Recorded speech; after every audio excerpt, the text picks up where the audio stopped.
Hi hello friends, welcome back to Media Talks. நான் உங்கள் Mounika. So மார்னிங்கே வீடியோ பார்க்கலாம் அப்படின்னு பார்த்தா என்னோடய ஹாட்ஸ்டாரோட ஐடி முடிஞ்சிடுச்சு. ஸோ ரீசார்ஜ் பண்ணலான்னு பார்த்தா என்னோடய ஜிபே நம்பர் கொஞ்சம் ப்ராப்ளமில் இருக்குது. ஸோ ஃபுல்லாக பல சோதனைகளை கடந்து இப்போ ரீசார்ஜ் பண்ணி இப்போ தான் எபிசோட் பார்த்தேன். அது எப்படியும் அவ்வளோ ஒரு விறுவிறுப்பாக போச்சு எபிசோடு. ஆனால் எனக்கு வெளியில 4 கேள்வி நறுக்குன்னு கேட்கணும். அதை நெக்ஸ்ட் வீடியோவில் கேட்குறேன். பட் இப்போ பார்த்திங்கன்னா எபிசோடில் என்ன நடந்துச்சு, ஸோ ஏன் விஜய் டிலேவாக அங்கே காவேரியை பார்க்க போக முடியல. ஆக்சுவலாக அவர் காரில் போனார் இல்லையா, ஒரு பரபரப்பாக. அது நான் கூட காவேரியை பார்க்க தான் போகிறான்னு நினச்சேன். பட் அதனால் பார்த்தீங்கன்னா காவேரி கிடையாது, வெண்ணிலாவை ஹாஸ்பிட்டல் கூப்பிட்டு போகிறாரு. அவர் ஏன் கூப்பிட்டு போகிறார், செத்தா சாப்பிட்டுன்னு விட வேண்டியதானே அப்படிங்கிற மாதிரி தான் எனக்கு இருந்துச்சு. அங்கே பார்த்தீங்கன்னா இன்னொரு பக்கம் இன்றைக்கி எபிசோடில் மன நிம்மதியாக இருந்தது 2 விஷயம். ஒன்று பார்த்தீங்கன்னா காவேரி சாமிகிட்ட வேண்டிட்டு இருப்பாங்க இல்லையா. ஸோ எப்படியாவது நான் விஜய் கிட்ட சொல்லணும் அப்படின்னு சொல்லிட்டு அதுக்கப்புறம் குழந்தை அங்கே போனால் வெண்ணிலா ஏதாச்சும் வெண்ணிலா அக்செப்ட் பண்ணால் அங்கே போகலாம், இல்லைனா குழந்தைக்கு அங்கே இருக்கிறது நல்லது கிடையாது அப்படிங்கிற மாதிரி அந்த குழந்தைய பற்றி யோசிச்சு சாமிக்கிட்ட வேண்டிட்டு இருந்தாங்க இல்லையா.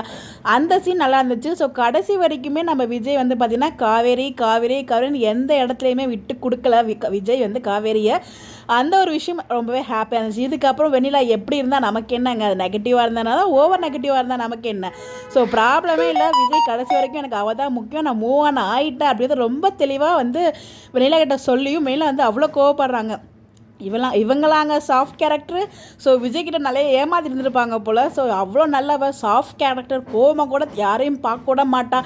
என்னென்ன பில்டப் போட்டிங்கடா, இதை பார்த்தவங்களுக்கு சாஃப்ட் கேரக்டர் மாதிரியா இருக்கா அப்படிங்கிற மாதிரி தான் இருந்துச்சு. ஸோ நல்லா ஏமாந்துட்டார் விஜய். இதில் ஆல்ரெடி பார்த்திங்கன்னா நம்ம ஆல்ரெடி பிளான் பண்ணது தான், நம்ம டிஸ்கஸ் பண்ணியிருப்போம்.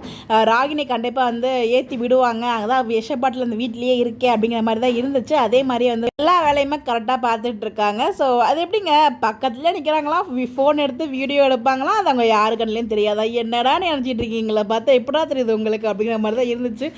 பட் எனிவே சீரியல் அதெல்லாம் சகஜமப்பா அப்படிங்கிற மாதிரி நம்ம எடுத்துகிட்டு போக வேண்டியது தான். கண்டிப்பாக இந்த ஒரு வீடியோ காவேரிக்கு அனுப்புவாங்க. ஸோ அதுக்காக தான் அவங்க இமீடியட்டாக எல்லா விஷயத்தையும் எடுக்காமல் எது தேவையோ, எதை சொன்னால் எதை காமிச்சா காவேரி மைண்டு குழம்புமோ அதை மட்டும் எடுத்துருப்பாங்க. ஸோ கண்டிப்பாக எனக்கு தெரிஞ்சு காவேரி குழம்ப மாட்டாங்க. அதை பற்றி நம்ம தனியாக வீடியோ பார்ப்போம், பேசுவோம்.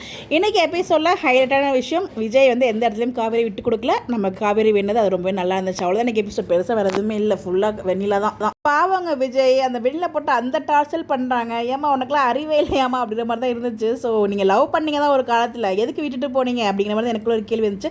தனியாக வீடியோ பேசுவோம், இதில் பேசுகிற ரொம்ப லாங்காக போயிடும். இன்றைக்கி எபிசோட் நீங்கள் பார்த்தீங்களா, எப்படி இருந்துச்சு சொல்லி உங்களுடைய கருத்துக்கலாம் மறக்காமல் கமெண்ட்டில் ஷேர் பண்ணுங்கள். உங்களோட ஒப்பீனியனையும் கமெண்ட்டில் சொல்லுங்கள், உங்களோட பாயிண்ட் ஆஃப் வியூவையும். ஸோ இந்த மாதிரி எப்படி தெரிஞ்சுக்க நம்மளோட சேனலை ஃபாலோ பண்ணிக்கோங்க. ஏதாவது டிஸ்கஸ் பண்ணோம் நீங்கள் கமெண்ட்டில் ஷேர் பண்ணுங்கள், நம்ம அதை பற்றி டிஸ்கஸும் பண்ணுவோம் வீடியோ. ஓகேங்களா?